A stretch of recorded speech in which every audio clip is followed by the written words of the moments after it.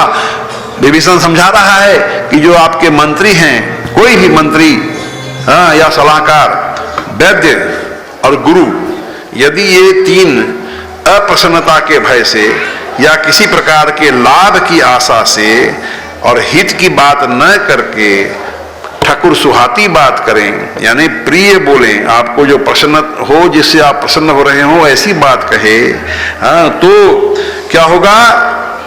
मंत्री यदि गलत सलाह दे रहा है तो आपके राज्य का नाश हो जाएगा, और यदि वैद्य, यदि डॉक्टर गलत सलाह दे रहा है तो आपका शरीर का नाश हो जाएगा, और यदि गुरु आपको गलत सलाह दे रहा है तो आपके धर्म का नाश हो जाएगा। कितनी शिक्षाप्रद बात बताई जा रही है।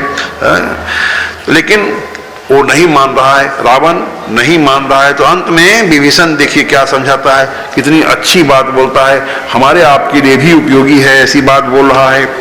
सुमति कुमति सब के उर रही, नाथ पुराण निगम वस कही। सुमति कुमति सब के उर रही, नाथ पुराण निगम वस कही। जहाँ सुमति तह संपत्ति नाना, जहाँ कुमति तह विपत्ति निदाना। जहाँ सुमति तह संपत्ति नाना, जहाँ कुमति तह विपत्ति निदाना। राम जय राम, जय जय राम, श्री राम जय राम, जय जय राम। कितनी शिक्षाप्रद बात बोल रहा है। लेकिन देखिए, आप लोग आपस में यदि बात करेंगे तो आप लोग उन शिक्षाप्रद बातों को ग्रहण नहीं कर पाएंगे। देखिए, सामने बालक लोग बैठ करके कितना हल्ला कर रहा है। बाबू ध्यान से सुनोगे, संस्कार होगा, अच्छा आदमी बनोगे बड़े होकर के। आपस में बात मत करो, बात घर में कर लेना, ठीक है? शांति से बैठो, अब बात नहीं करना।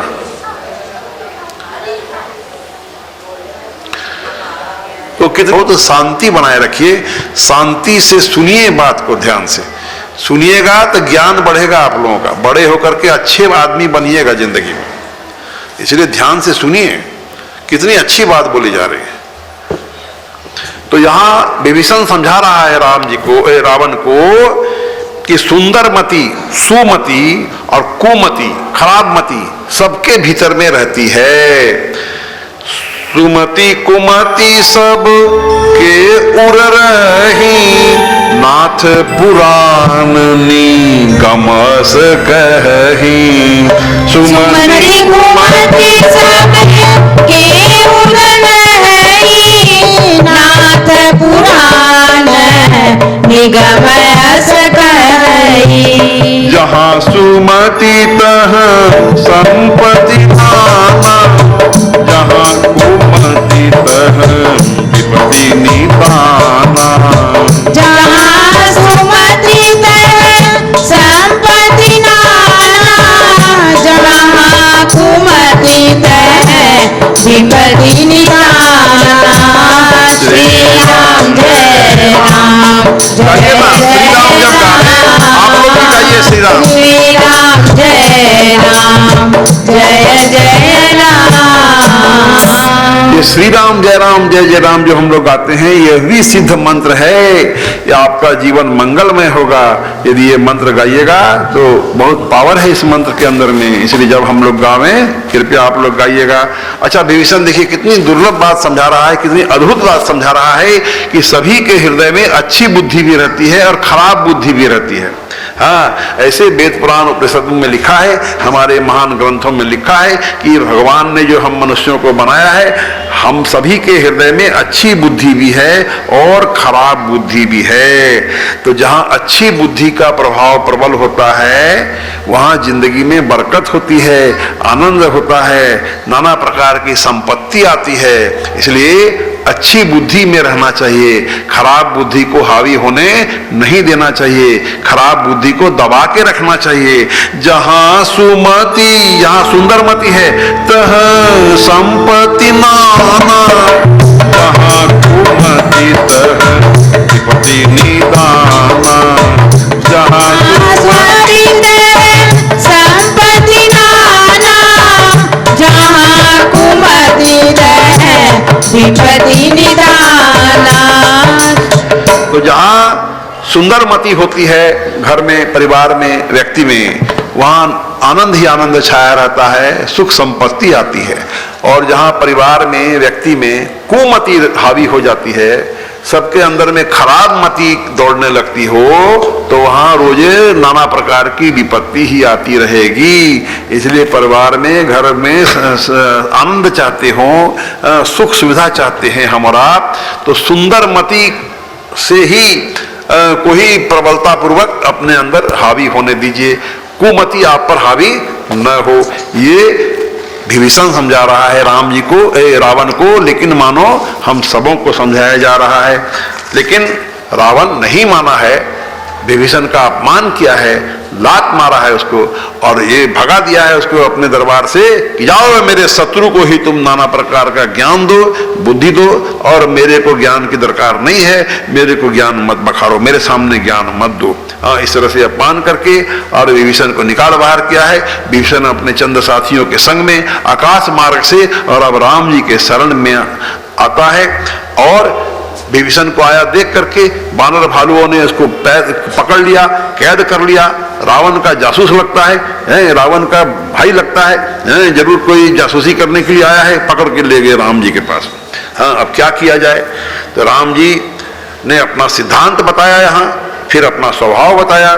भगवान ने बताया अपना सिद्धांत कि भाई देखो, मेरे सन्मुख कोई आ जावे, मेरे शरण में कोई आ जाता हो, तो मैं उसको अपनाता हूं, मैं उसको दुत्कारता नहीं हूं, चाहे कितना ही घोर से घोर बड़ा पापी भी क्यों न हो।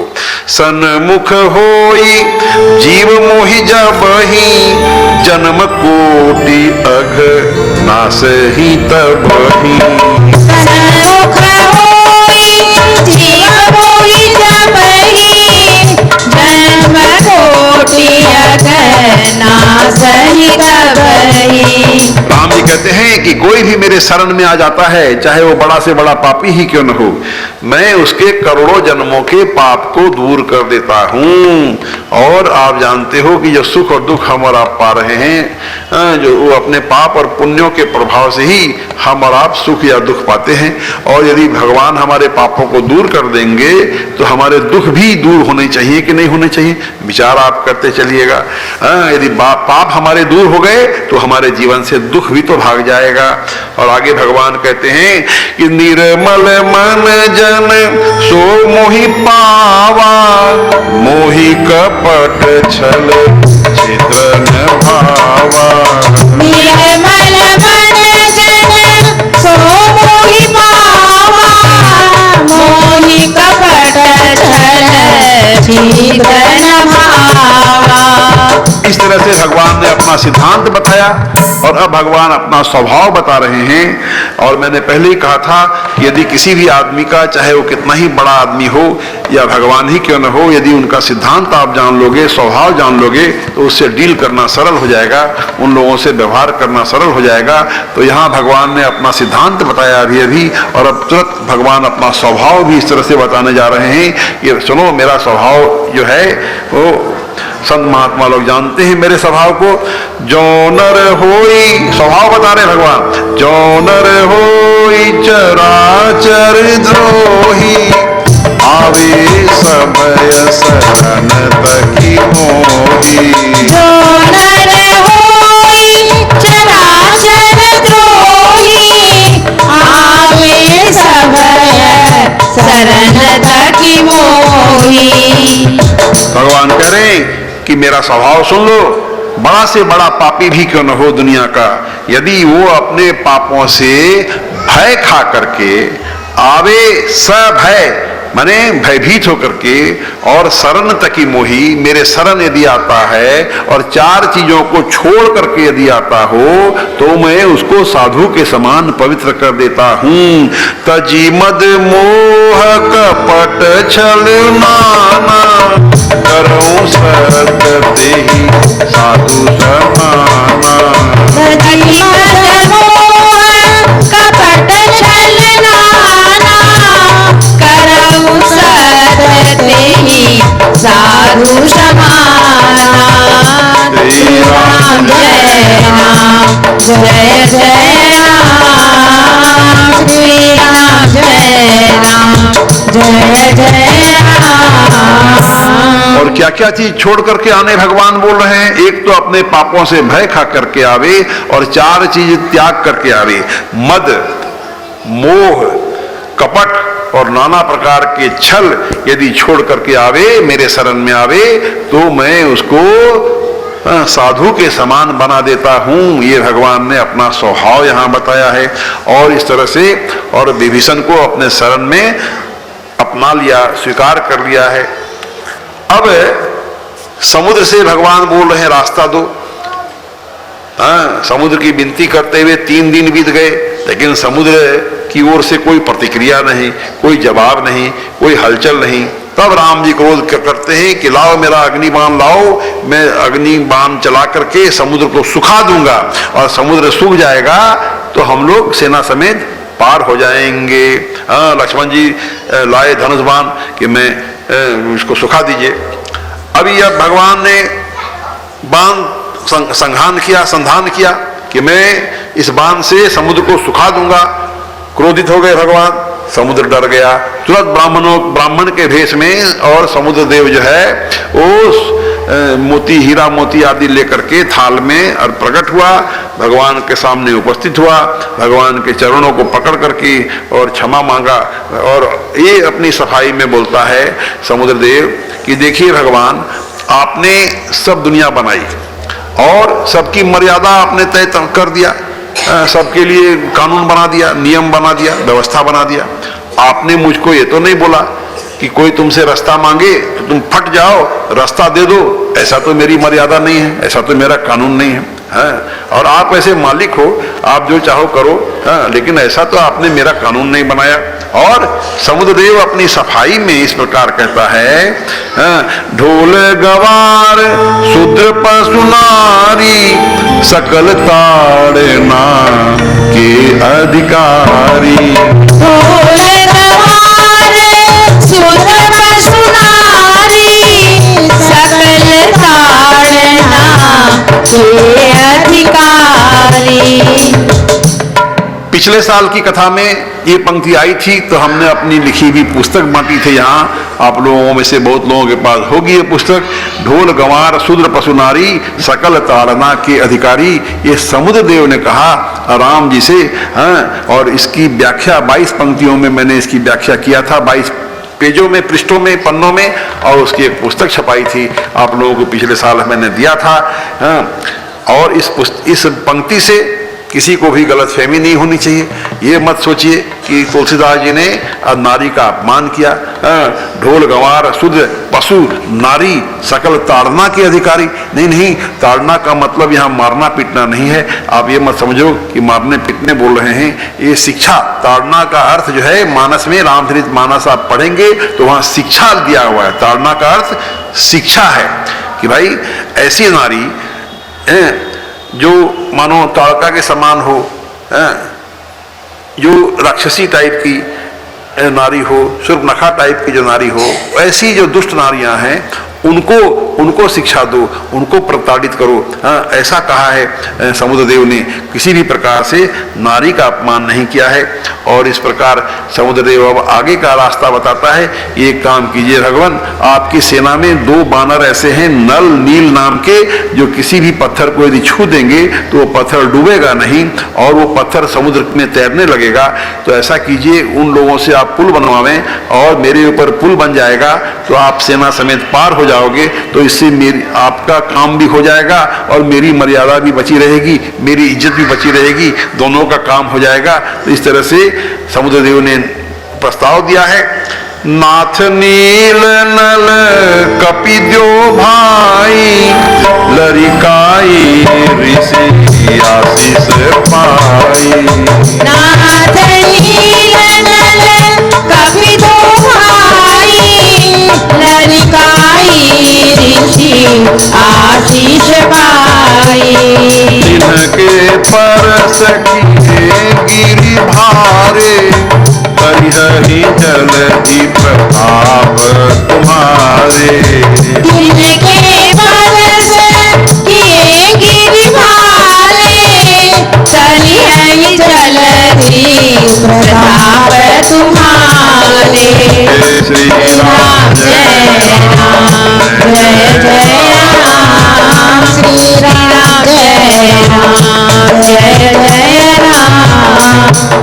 इस प्रकार समुद्रदेव ने सुझाव दिया कि नल नील से आप पुल बनवावे, जिससे कि आपका काम भी हो जाएगा और मेरी इज्जत भी बची रहेगी, मेरी मर्यादा भी बची रहेगी। और समुद्रदेव फिर अपना घर को गए हैं। और सुंदरकांड के अंत में अब श्री राम जी का गुणगान गाने की महिमा बताई जा रही है इस छंद में। तुलसीदास जी कितनी सुंदर बात लिख रहे हैं कि राम जी के गुणों को आप गाओ अथवा श्रवण करो, कितनी महान महिमा है उसकी। सुख भवन संशय समन गवन, विषाद रघुपति गुण गना। विषाद रघुपति गुण गना, विषाद रघुपति गुण गना। तजि सकल आस भरोस पावहि, पुनहि संतत छठ मना। सुनहि संतत छठ मना, सुनहि संतत छठ मना। पुनहि संतत छठ मना, सुनहि संतत छठ मना। अपने मन को समझाते हुए तुलसीदास जी ये कह रहे हैं कि श्री रघुनाथ जी के गुण समूह जो हैं वो सुख के धाम हैं, संदेहों का नाश करने वाले हैं और विषाद का दमन करने वाले हैं। अरे मेरे मूर्ख मन, तू संसार का सब आस भरोसा त्याग करके निरंतर इन्हें गा और सुन, ऐसे अपने मन को समझा रहे हैं। मानो तुलसीदास जी अपने ही मन को नहीं समझा रहे हों, बल्कि हम सबके मन को समझा रहे हैं। और आगे कह रहे हैं तुलसीदास जी दोहा में, सकल सुमंगलदायक रघुनायक गुणगान, सादर सुनहिते तरई भव, सिंधु बिला बिना जल जान। सियावर रामचंद्र की जय, पवन सुत हनुमान की जय। अभी अभी छंद में तुलसीदास जी ने अपने मन को समझाया और इस दोहे में मानो हमको आपको समझा रहे हैं कि हे मनुष्यों, रघुनाथ जी का जो गुणगान है समुद्र संपूर्ण सुंदर मंगलों को देने वाला है। जो कोई भी रघुनाथ जी के गुणगान को आदर सहित सुनेंगे वे किसी भी जहाज के ही और भव सागर से तर जाएंगे। अर्थात इस संसार रूपी सागर से यदि तरना हो हमको आपको, तो हम कुछ नहीं करें, राम जी के गुण समूहों का गान प्रेम से सुने अथवा गाएं, उसी में ही हम इस भव सागर से तर जाएंगे। देखिए, भगवान की कथाओं का श्रवण करना, गुणगान करना, इसकी बड़ी महान महिमा का वर्णन अनेकों प्रकार से, अनेकों ग्रंथों में, अनेकों संतों ने और अनेकों प्रकार से समझाया है। मैं सिर्फ एक उदाहरण देकर के और कथा के सुंदरकांड की कथा को यहाँ विराम दूंगा। सुंदरकांड की कथा के बाद हम और आप लंका कांड में चलेंगे। संक्षिप्त लंका कांड भी सुना दूंगा आपको। कल कथा का अंतिम दिवस है, उत्तरकांड सुनाया जाएगा और समय पर ही 7:30 बजे समय है, समय पर ही कथा को विराम देंगे। आप कृपया घबराइएगा नहीं। देखिए, कलयुग की महान महिमा का वर्णन किया है काकभूषणी जी महाराज ने गरुड़ जी से। रामचरितमानस के उत्तरकांड में यह वर्णन है और कलयुग के लाखों बुराइयों का वर्णन किया है पहले, और कलयुग के लाखों बुराइयों का वर्णन करने के पश्चात और एक दोहे में कलयुग की महान महिमा का वर्णन किया कि कलयुग के जैसा सुंदर युग नहीं है। कितने आश्चर्य की बात है कि अभी अभी कलयुग के बारे में 1 लाख बुराई कहा और अभी बोलते हैं कि कलयुग के समान कोई सुंदर युग नहीं है। भाई, कलयुग समयुग यान नहीं, जो नर कर विश्वास, गाय राम गुण गण विमल, भवतर बिनहि प्रयास। सियावर रामचंद्र की जय, पवन सुत हनुमान की जय। यदि आप विश्वास कर सको तो तुलसीदास जी कहते हैं कि कलयुग के समान कोई सुंदर युग नहीं है। क्यों सुंदर है? क्योंकि इसमें भगवान को पाना बड़ा सरल है। भगवान को पाने के लिए आपको कोई भी बड़ी साधना करने की दरकार नहीं है। आप क्या करो, गाइए राम गुण गण विमल, आप राम जी के गुणगणों को गाओ अथवा सुनो। हाँ, क्या महिमा है उसकी। भावतर बिनहि प्रयास, इस संसार रूपी सागर से बिना प्रयास के सरलता पूर्वक यूं ही आप तर जाओगे। यदि आप चाहते हो इस संसार रूपी सागर से तरना, मोक्ष पर अपना अधिकार सिद्ध करना, लौट कर फिर इस धरती पर नहीं आना, और आप चाहते हो कि आपके लिए विमान आवे, तो ये दोहा की शिक्षा को अपने हृदय में गांठ बांध करके रख लीजिए। एक बार फिर से सुना देता हूं। कलयुग समयुग यान नहीं, जो नर कर विश्वास, गाय राम गुण गण विमल, भवतर बिनहि प्रयास। सियावर रामचंद्र की जय, पवन सुत हनुमान की जय। इस प्रकार संक्षेप में हमने यहाँ सुंदरकांड की कथा को समाप्त किया। और लंका कांड भी, आइए 10 मिनट में हम लंका कांड भी हम और आप श्रवण करेंगे। 7:30 बजे समय है और 7:30 बजे ही हम लोग कथा को विराम देंगे।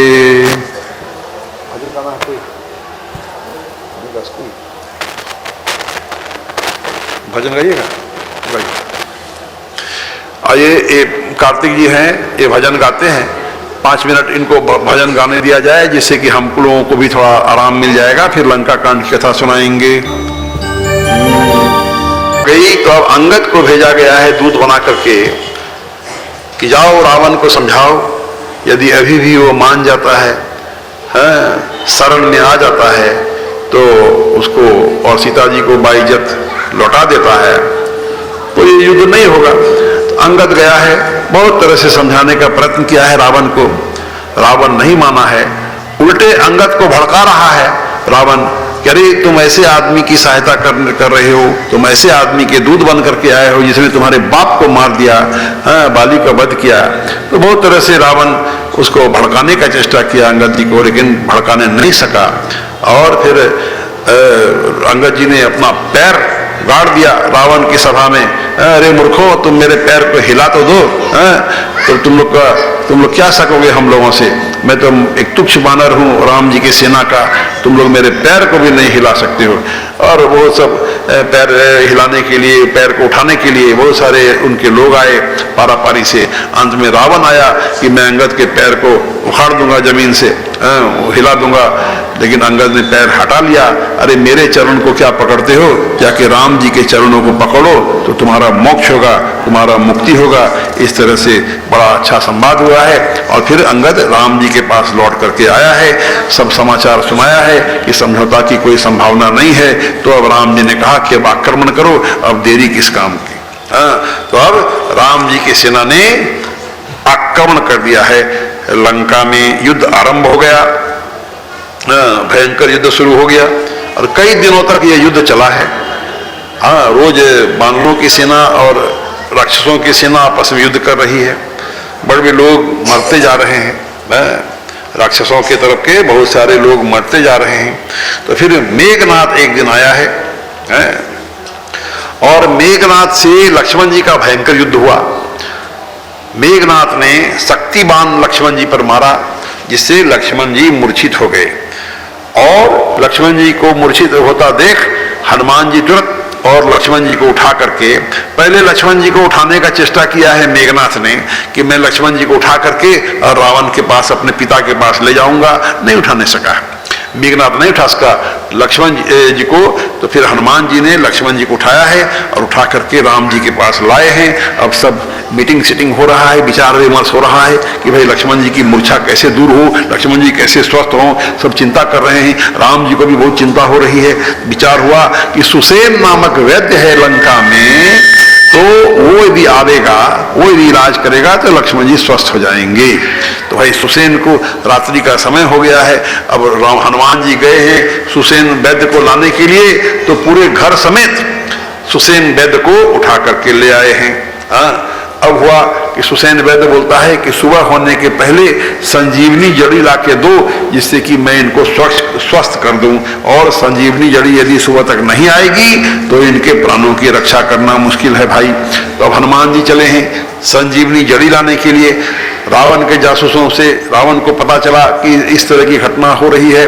कालनेमी नामक राक्षस को और हनुमान जी के मार्ग में बाधा पहुंचाने के लिए भेज दिया है। हनुमान जी से मुकाबला हुआ कालनेमी का वध किया, उद्धार किया है। और फिर अब संजीवनी जड़ी के संबंधित पर्वत पर हनुमान जी पहुंच गए, लेकिन रावण की माया ऐसी कि संजीवनी जड़ी को हनुमान जी पहचान नहीं पा रहे थे। तब क्या करें क्या न करें, तो समूचा पहाड़ को ही उखाड़ करके और हनुमान जी ले चले हैं। तो अब देखिए हनुमान जी अयोध्या के ऊपर से जा रहे हैं पहाड़ लेकर के, अगर नीचे भरत जी देख रहे हैं, उनको लगा कि कोई राक्षस है जो राम जी का अहित करने जा रहा है। उन्होंने बिना फर का एक बाण मारा जो हनुमान जी के छाती में लगा। हनुमान जी नीचे गिर गए, पहाड़ ऊपर ही लटका रह गया। और हनुमान जी राम राम बोलते हुए नीचे गिर गए हैं। सुनकर भरत जी दौड़े, बहुत दुखी हुए। मूर्छित हनुमान जी को जगाया है। दोनों के बीच में संक्षेप में संवाद हुआ है। भरत जी को खूब दुख हुआ कि एक तो मैंने प्रभु का कुछ काम किया नहीं, उल्टे में प्रभु के काम में बाधा पहुंचाया। अब हनुमान जी से बोलते हैं कि तुम मेरे बाण में बैठ जाओ, मैं ऐसा बाण मारूंगा कि आप पहाड़ समेत तुरंत और राम जी के पास पहुंच जाओगे। चढ़ू मम सायक शैल समेता, पठो तो ही जह कृपा निकेता। चढ़ मम सायक शैल समेता, पठो ही जह कृपा निकेता। श्री राम जय जय राम, श्री राम जय राम, जय जय राम। तो अब हनुमान जी बोले नहीं नहीं, उसकी आवश्यकता नहीं है, मैं प्रभु के प्रताप को हृदय में याद करके और मैं तुरंत चला जाऊंगा। और वो पर्वत लेकर के हनुमान जी तुरंत राम जी के पास गए हैं। सुसेन वैद्य ने संजीवनी जड़ी से और लक्ष्मण जी को स्वस्थ किया है। लक्ष्मण जी की मूर्छा दूर हुई है। हनुमान जी की भूरी भूरी प्रशंसा हुई है। राम जी ने बहुत प्रशंसा की कि तुम्हारे चलते और लक्ष्मण जी जीवित हो गए। बहुत एहसान माना है राम जी ने हनुमान जी का। लेकिन हनुमान जी बोलते हैं नहीं नहीं, मैंने प्रशंसा के लायक तो कुछ भी नहीं किया। आप कहते हो लक्ष्मण जी का इलाज मैंने किया, नहीं नहीं, मैं नहीं जानता था कि मैं खुद रोगी हो गया हूं और आपने मेरे इलाज के लिए मुझको भेजा था। तो कैसे ये बात बोल रहे हो? मतलब मेरे अंदर में ये अभिमान आ गया कि मेघनाथ नहीं उठा सका लक्ष्मण जी को, तो मैं उठा के लाया। यानी रोगी को लाया मैं, डॉक्टर को लाया घर समेत मैं, दवाई को लाया पूरे पहाड़ समेत मैं। तो मेरे को ये लगने लगा कि सब काम तो मैं कर रहा हूं। तो राम जी बोलते हैं कि ठीक है, तो तुम्हारा इलाज कैसे हुआ? तो हनुमान जी बोले कि मेरा इलाज ऐसे हुआ कि जब भरत जी ने मुझको बाण मारा, मैं नीचे गिर गया, पहाड़ ऊपर में लटका रह गया। तो मेरे को लगा अरे मैं यदि पहाड़ उठाया रखता तो मैं गिरा नीचे, तो पहाड़ को भी नीचे गिरना था। तो मैं नीचे गिरा, पहाड़ तो नीचे नहीं गिरा, आकाश में ही लटका हुआ रह गया। इसका मतलब कि मैंने उठा रखा था पहाड़ को, मैंने नहीं उठाया था। प्रियंका देखो,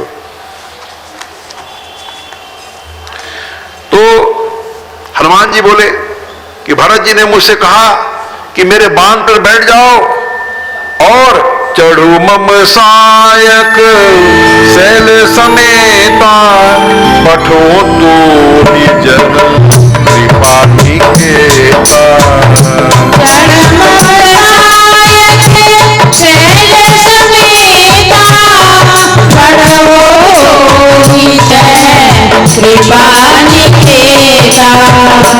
तुम मेरे बाण पर पर्वत समेत चढ़ जाओ, मैं तुमको वहां भेज दूंगा जहां कृपा के धाम श्री राम जी हैं। यह बाण तुम्हें कृपा के धाम राम जी के पास सीधे ले जाएगा।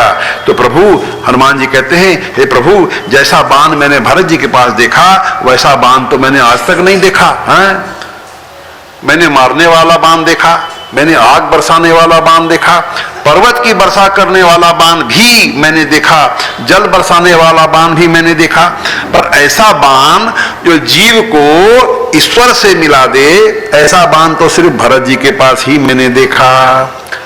जीव को ईश्वर से मिलाने, यानी भरत जी बोल रहे हैं ना कि मेरे बाण पे बैठ जाओ, मैं तुमको ईश्वर से तुरंत मिला दूंगा।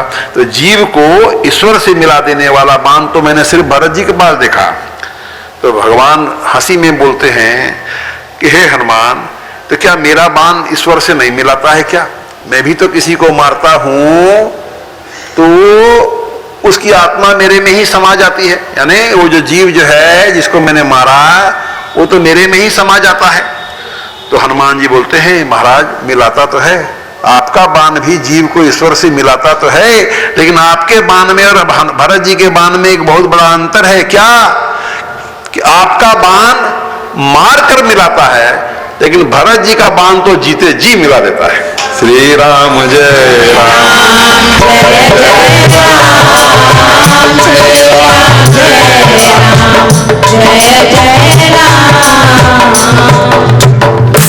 इस प्रकार हनुमान जी ने अहंकार रूपी प्रबल मानस रोग की चिकित्सा में भरत जी की महान भूमिका को उद्घाटित किया और उन्होंने कहा कि भरत जी के बाण ने उनके अभिमान को नाश कर दिया, अभिमान का नाश कर दिया। हे भगवान, आप कहते हो कि मैंने दवाई लाई और मेरे दवाई के चलते, मेरी ये प्रयास के चलते और लक्ष्मण जी की मूर्छा दूर हुई, लक्ष्मण जी जीवित है। नहीं नहीं, आपने मुझको मेरे चिकित्सा के लिए भेजा था, मेरे अंदर अभिमान रूपी रोग आ गया था, आपने मेरे चिकित्सा के लिए मुझको भेजा था। इस तरह से बड़ा प्यारा संवाद हुआ है। अब फिर लक्ष्मण जी स्वस्थ हो गए हैं। उधर रावण को चिंता हो गई। रावण तो समझ रहा था कि लक्ष्मण जी को मैंने लक्ष्मण जी गए काम से, वो मर गए, अब तो हम लोग जीत जाएंगे युद्ध को। रावण को जब जासूसों से पता चला इस तरह से, और लक्ष्मण जी ठीक हो गए, स्वस्थ हो गए, और चिंता हुआ। अब कुंभकर्ण को जगाया जा रहा है। कुंभकर्ण रावण का भाई था, 6 महीना सोता था, एक दिन जगता था।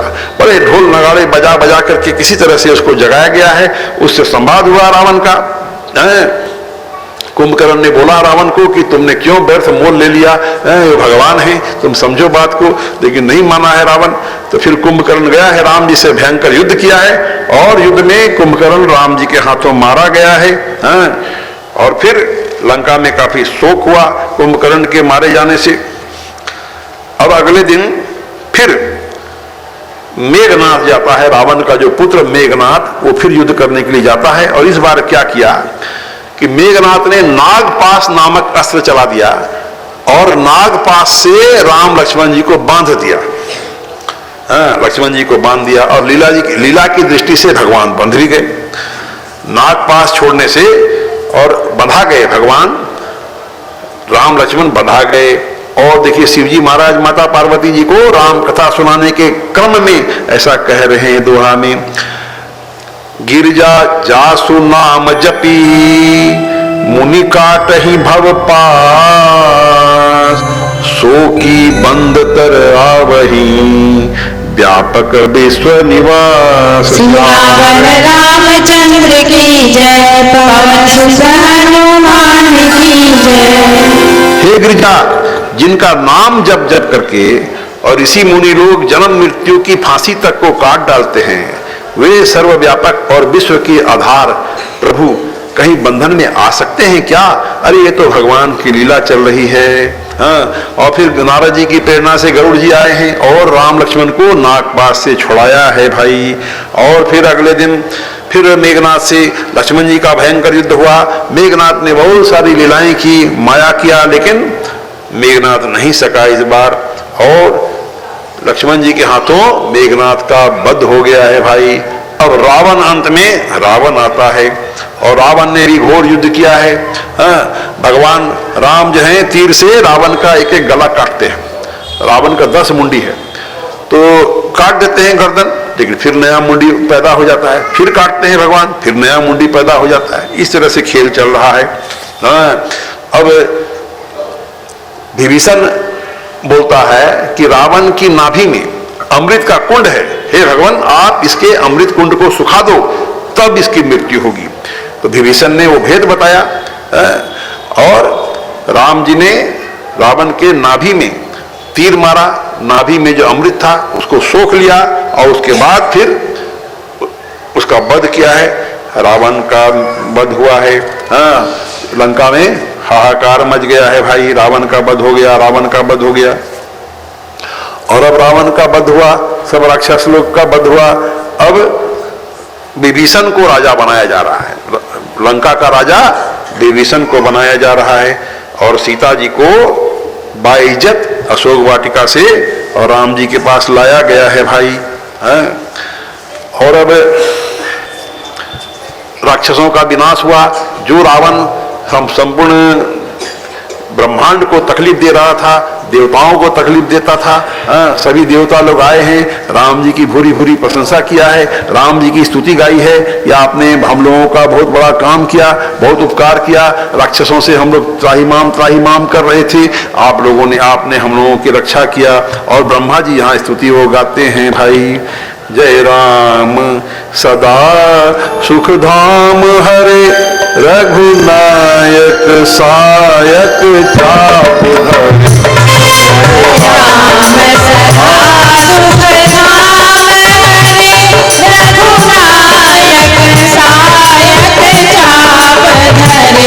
भव बारन तारन सिंह प्रभु,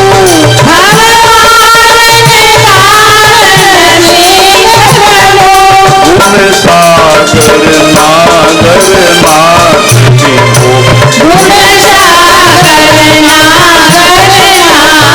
जिहो, गोविंद हरि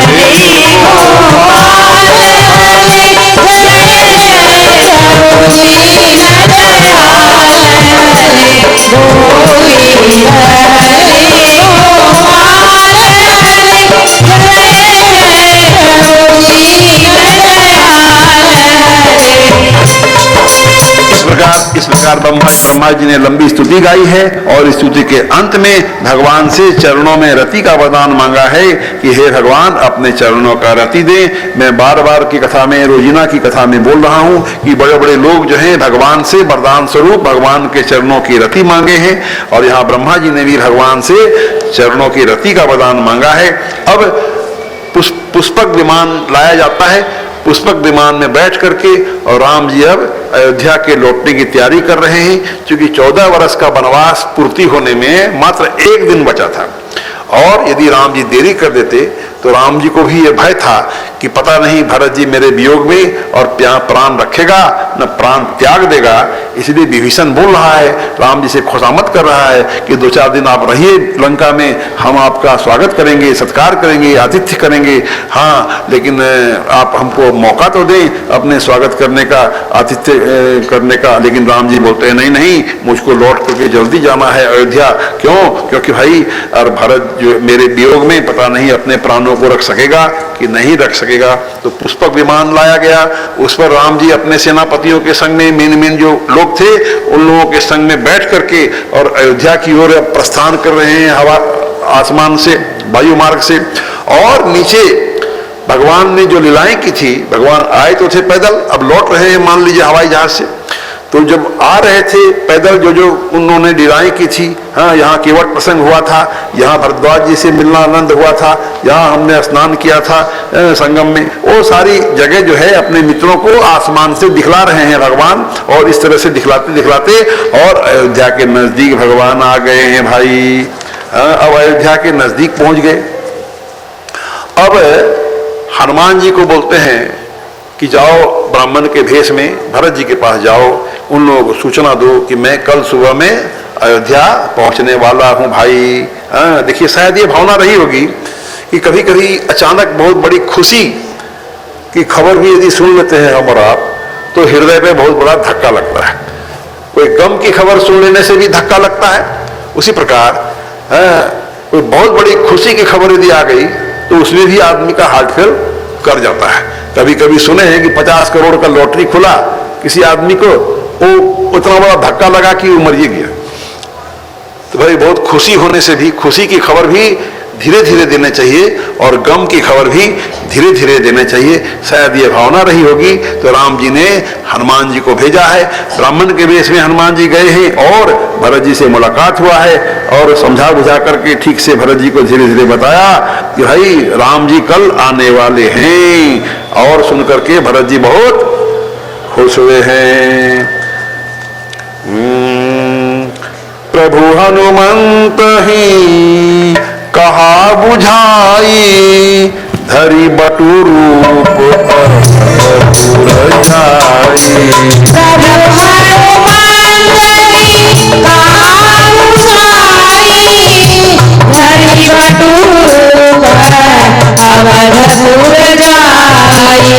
भरत ही कुशल हमारी सुनाए, समाचार वे चली आए। भरत ही कुशल हमारी सुनाए, समाचार ले तुम चली आए। श्री राम जय राम जय जय राम, श्री राम जय राम जय जय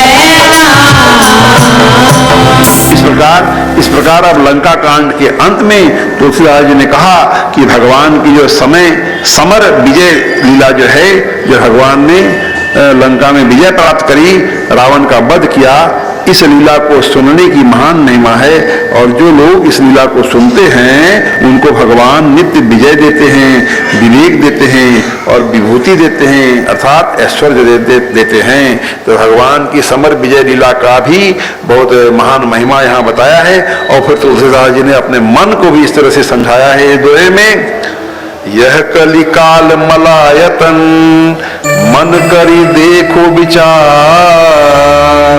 श्री रघुनाथ नाम तजी नाहिन आन आधार। रामचंद्र की जय, पवन सुत हनुमान की जय। अरे मेरे मन विचार करके देख, यह कलिकाल जो है यह पापों का घर है। हाँ, इसमें श्री रघुनाथ जी के नाम को छोड़ करके पापों से बचने के लिए दूसरा कोई आधार नहीं है। अर्थात इस कलयुग में सबसे सरलतम साधन भगवान के नाम को ही बताया जा रहा है कि भाई भगवान का नाम सुमिरन करने से, नाम का गुणगान करने से अथवा श्रवण करने से और ये कलिकाल से हम और आप मुक्त हो जा सकते हैं। इससे सरल कोई साधन नहीं है। इस प्रकार कलयुग में भगवान के नाम की महान महिमा बोलते हुए और यहाँ लंका कांड को तुलसीदास जी ने विराम दिया है। श्री राम जय राम जय जय राम, श्री राम जय राम जय जय राम, श्री राम जय राम जय जय राम, श्री राम जय राम जय जय राम, श्री राम जय राम जय जय राम, श्री राम जय राम जय जय राम।